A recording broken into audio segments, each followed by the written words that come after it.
Hello everyone, welcome to another Tuesday quick tip. Today is really about just a basic little logistical hint, a little tip I'm going to give you.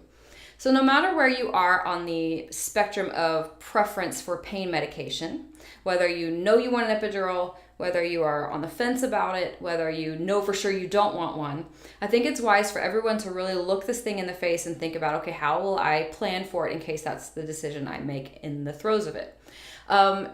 So finding out ahead of time, like, does my hospital do this already? Some places, this is just standard protocol.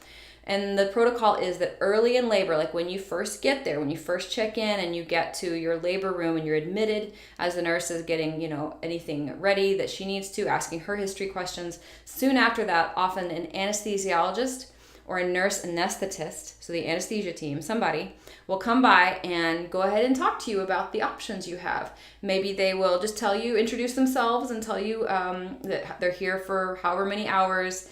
They want to, this to be the first time you see them, if you see them later. Also, they might ask you like medical history questions, do a quick examination of the parts they need to check out, like down your throat, stuff like that.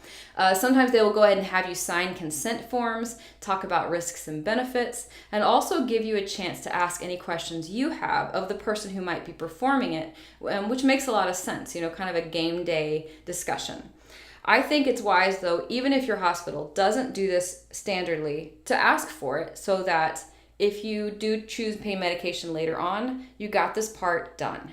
It sucks to get to the point in labor where you're like, I would like pain medication, please, and to have to still go through that 10 or 15 minutes of signing paperwork, risks and benefits, all of that, so that when it is time for that relief, that you are as ready as you can be.